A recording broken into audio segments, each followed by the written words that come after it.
everybody, thank you very much for joining me. Paulina here, talking to you about the full moon in Scorpio on the 11th of May. It is now the 9th of May. Preparing for another gorgeous sunset in the Bay of Plenty, New Zealand. Thank you very much for joining me. Let's have a look. So the merging of yourself inside of you is very powerful, and it is much bigger than what you see on the outside.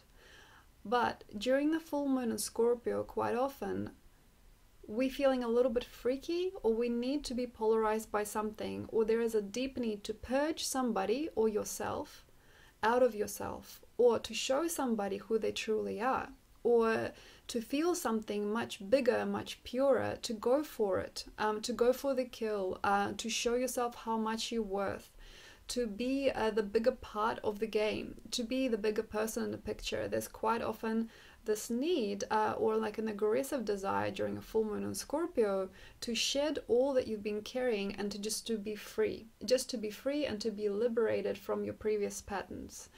However, it is best to hold on to that energy.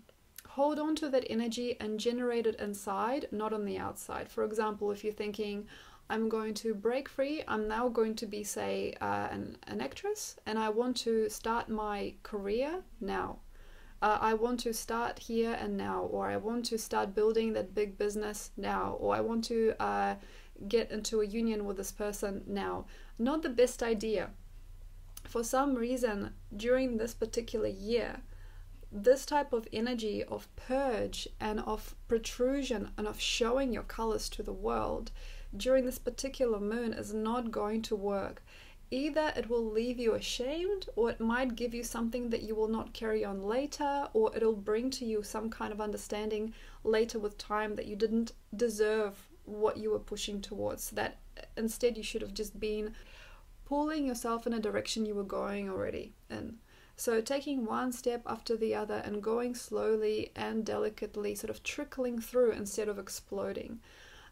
Because of this particular year being how it is, and there's lots of oppositions and retrogrades in the sky that are taking my attention, I'm feeling that it is quite a phenomenal output, but not enough input here. If we are outputting during this time, I feel that we'll output a lot more than we need. So for example, we'll merge with this person, but whether it will begin a new cycle for us is questionable. Or we will start this new business venture, but whether it will really give us anything in the future is questionable. So the output probability is great. Yes, we can shine. We can outshine the previous lovers that this person has had in our presence, or we can bring together many ideas. We can maybe generate a lot of energy that will make us thrust forward, because Scorpio is a very Martian energy. It's also very Plutonian frequency, but also because this energy cannot be sustained by the cosmos right now, it will sort of flop later, because all external projection, all external need to purge and to shine and to radiate like you've never done before. Some places it will work, but for most people, I do not think it will. It might be a fact that you come to later, that whatever you've really been driven for in the month of May 2017 was kind of sorting itself out inside, and it wasn't really giving you enough, or perhaps whatever you've generated as an idea would not ever give you the money for it, or would not give you eventually anything for it if it was something that you wanted to scream out and purge out of your system. But because of the type of energy we're going through, and during this particular month of May, we're going through some really amazing treasure-giving energies, treasure receiving, treasure creating energies, which will give us more if we are very kind, gentle, and generous with ourselves, not with the outer world. But if you are in a game where you've been waiting and holding off, say there's been 2 or 3 months and you've been waiting and holding off, and you've tried so hard to conceal your feelings, or you've really wanted to not act out there is a difference, because if you've been waiting and waiting and waiting, and there's been almost like a sore that's developed inside your heart, there's like a sore feeling that you could never tell somebody how you feel, or for example that you could never really understand why you wanted to do whatever you're going to do next. If you've been holding on to it for 2 or 3 months, or even a few weeks, and if you've been sore about it, if it's been almost a burden, there is a good chance that it will pop, or it will become very, very, very obvious to another person what you're feeling, and things will go into a different way. But with these types of emotions that you've been holding on to, bottling up for a long time, the likelihood of them becoming bliss in the cycle is likely, but it really depends. It's up to you. Say, for example, if you've been holding on to a feeling for somebody or something, and you finally want to burst, and you want to tell this person how much love you feel, when inside you it's been creating a lot of aggression, holding on to that feeling, it'll not only give you less later, but it will become a burden. But say, for example, if you see that somebody can see how you feel, and you are becoming obvious to yourself, like things are just unraveling, it's beyond your control, and you surrender, like you almost like pull yourself into this vortex where you can't any longer hide it, and you create a certain type of vulnerability and sensitivity within you, and say, I'm so pleased that you can finally see how I feel, or like, I'm so excited that I am kind of starting to finally fulfill my journey, or I'm starting to kind of finally bring myself to the beginning of myself. If you are somebody who's sore and who's really open to finally receive something from life, and you feel pain, or you feel sorrow, you feel grief, and maybe even greed for a better beginning for yourself, if you're sort of like climbing out of your previous life with sincerity and open-hearted feelings, there is a very big likelihood that you will be received and that you will be remembered. It is an interesting thing here. So if you can acclimatize very slowly during this time, or quickly, like you can acclimatize to your new generosity, you can acclimatize to your new feelings, you can acclimatize to this new feeling of pain, but also openness to receive, and maybe this heartache and this worry and vulnerability for reasons unknown to me, I feel that you'll be received. So when you come to us, you know, the people in your life, and when you come to any kind of situation, and you're understanding that these feelings have been a burden, like for example, I've come to you finally because I've been holding back my feelings towards you for the last 3 months. I don't really know how to say it. I don't really understand how to be it. I'm completely lost in my vulnerability towards you, and the things that you do to me within my own realm, how I think of you, how you make me feel so blissed, but at the same time so confused and confronted by my own desire. I feel so small and disempowered. I feel so small and disempowered. Please help me understand.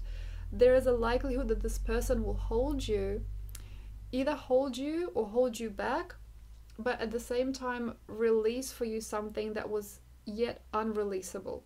However, if you storm into somebody's life and say, I've wanted you all along, run away with me, come to me, this is it, there's going to be an inconsistency there, and perhaps a person will find a polarity with you instead of a kindness. So things have to be taken very carefully and gently. Same as with us, like the larger groups.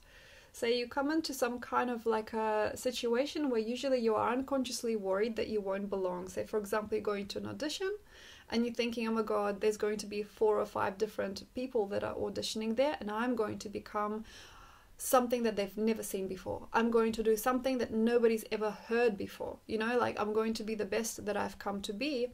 It's not going to work. But if you come in and you've got a lot of sensitivity and admiration for all the other components, all the other people involved, I have a feeling that you'll raise above the competition line very, very fast, in opposition to trying to believe in yourself and purge your own things. But at the same time, I'm feeling that with this resonance with another person, sometimes it can create an untying, an out of control cycle too. So for example, you may feel or believe that these people are just as good as you, or they belong just as much as you. You might actually feel, oh my gosh, what am I doing here in the first place? Why can't I just have a normal life? Why do I have to protrude anyway? Where is my place? I mean, because of the retrogrades and the Mercury and what it's doing at the moment, we may trust our feelings but not trust our voice. We may trust what we have to be, but we do not trust how we're going to come across. And there's lots of different things that could happen here.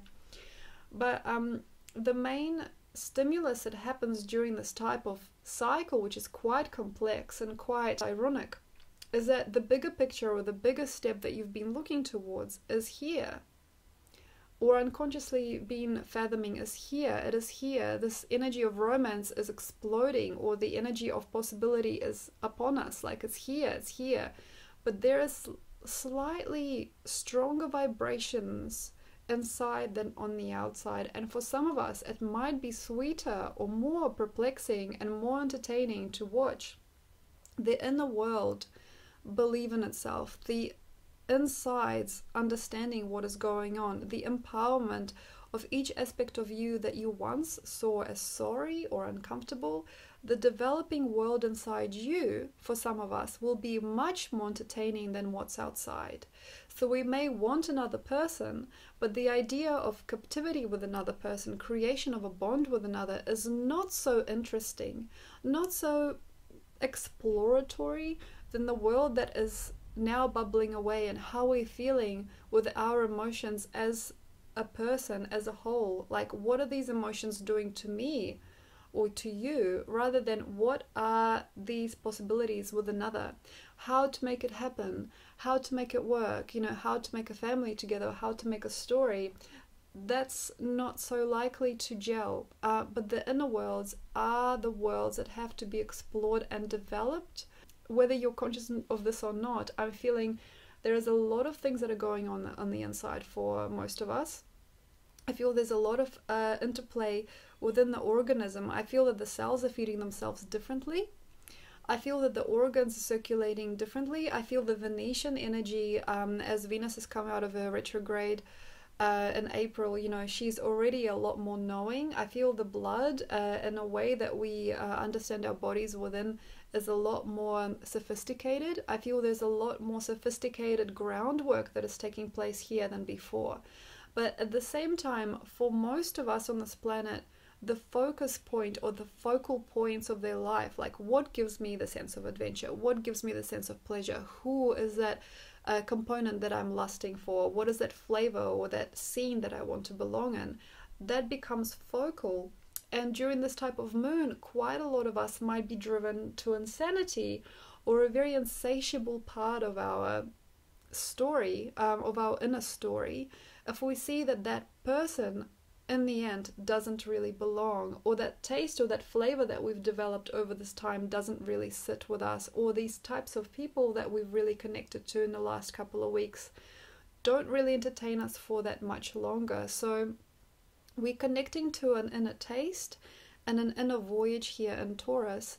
But the more you are pulling and pushing inside, in this grid that you are, not the grid of your reality, inside, the more likely you are to create a greater story later. So for you ladies out there, if you do belly dancing, if you are interested in pole dancing or striptease, or using erotic or sensual energy for dance in general, if you do 5 rhythms, or if you do any kind of very beautiful motion for yourself, just for yourself or for another, but it is more about your focus. Like if you can dance sensually, or you can awaken this eroticism within you just through movement, as I've been exploring recently as well, I feel it'll push you over the edge of the emotional barriers that you're experiencing. So the emotional barriers that you're experiencing with people in your environment are going to flake off after all, and what's going to be left is the Kundalini energy within you, for you, within you, for you, which creates an infinity within yourself.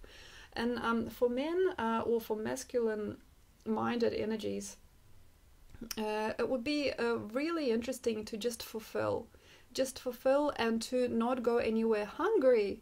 Like say you got, for example, an ultimatum for yourself, you really designed for yourself like a life here, and you really want to maybe go out and grab that idea now, or that person or the situation you want to go out and grab something.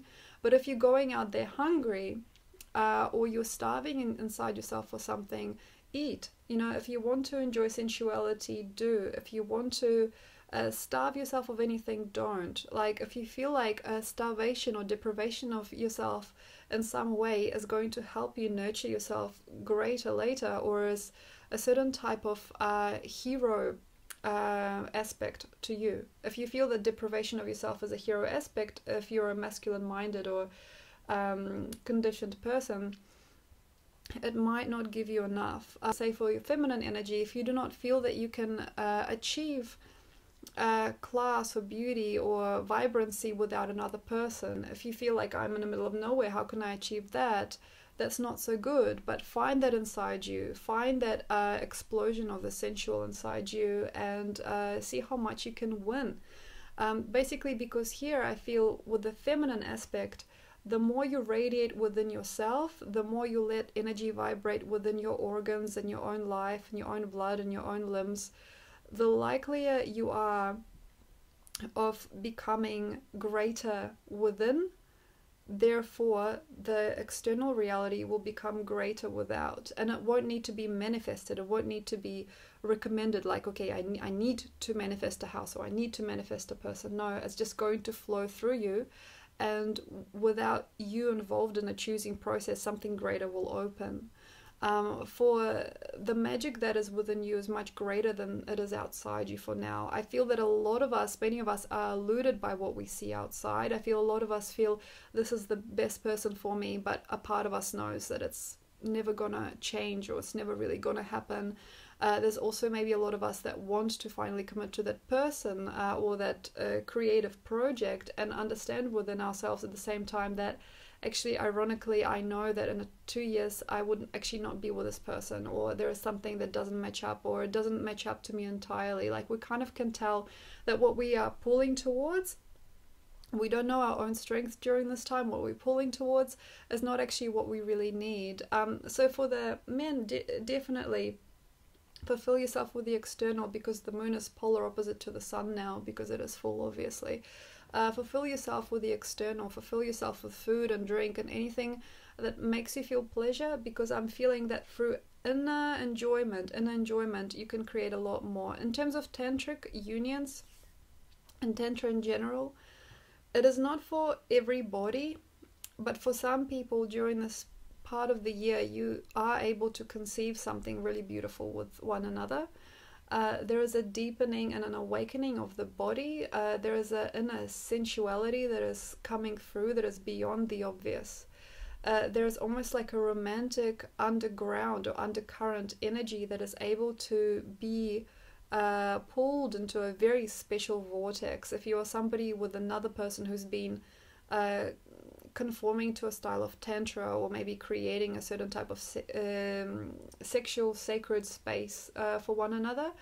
But I feel for most of us, however, on this planet, sensuality and sexuality are still a taboo, and there's still sort of a block and a pursing, like it's just locked up, and it's got to be either extreme or nothing, or it's got to be either that or this or that. So beware if you are going to create or contribute to a sensual bond between people during this time.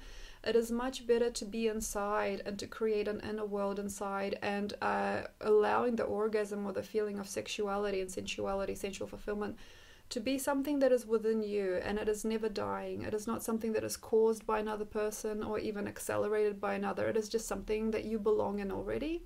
And there is going to be maybe like a focus for a lot of maybe tantric practitioners, or sensual people who are going to maybe find a different edge or a very grand awakening to their senses during this time. And this doesn't have to be a sexual thing. This could actually be in terms of food, or it could be in terms of play, it could be in terms of amazement, it could be in terms of beauty, understanding of beauty, exploration of this world.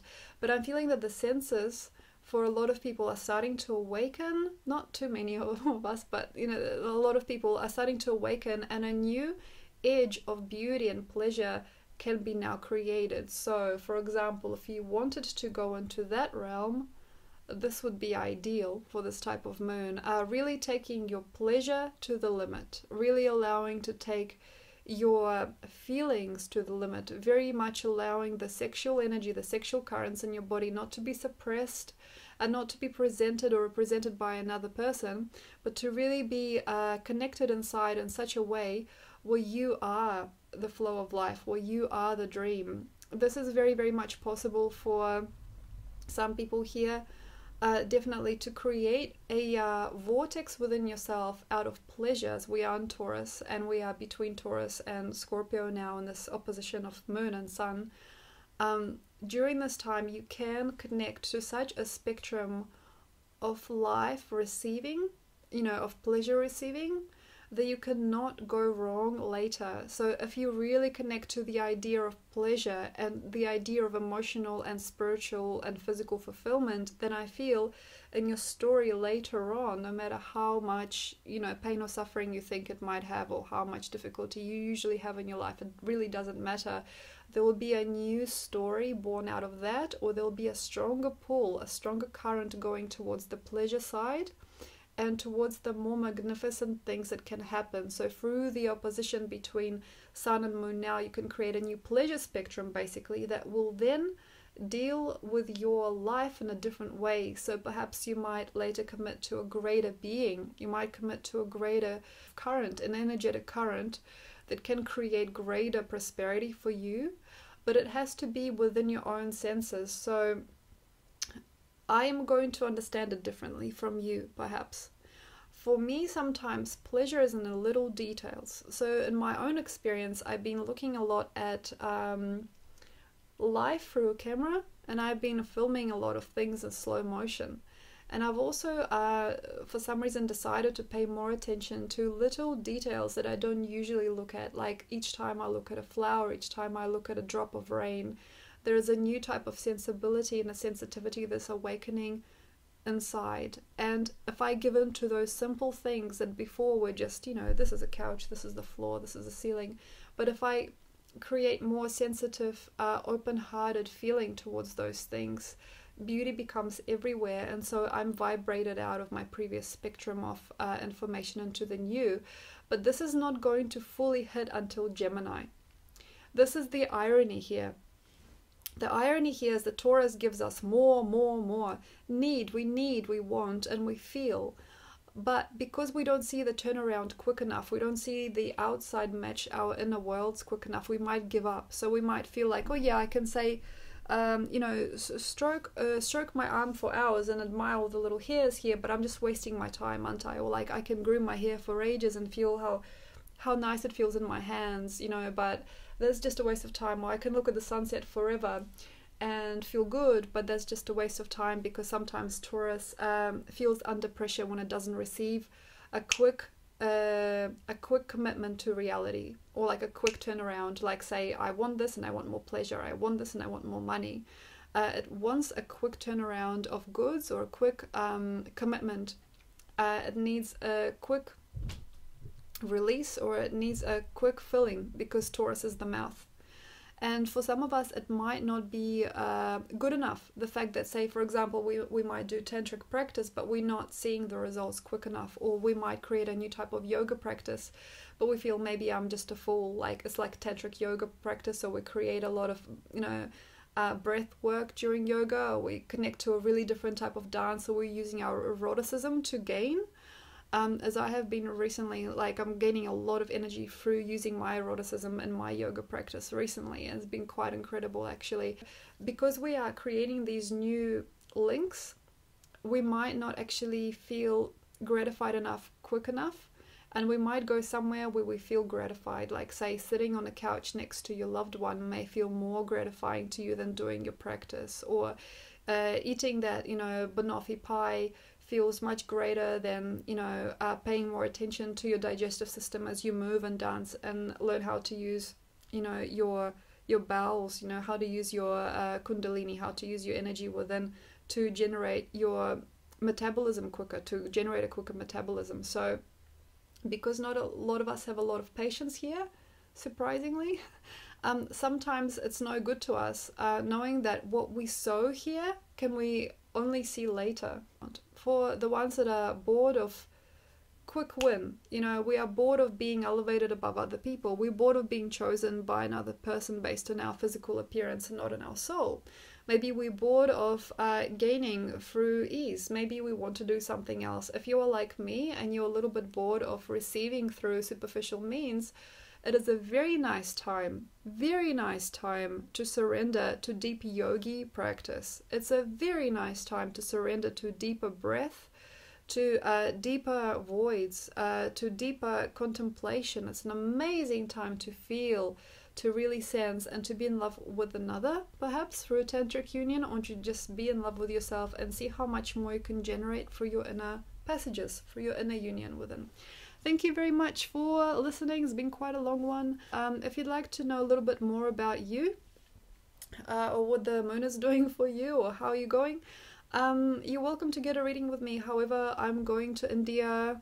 I'm going to Auckland on the 17th of May. So I'm going to Auckland for a while, and then I'm going to India after that. So if you'd like to connect and have a reading with me, probably would be best to email me first, and then I'll see if I can organize a time. Thank you very much, and I'll see you next time. Also subscribe and check out the links below. Thanks. Bye.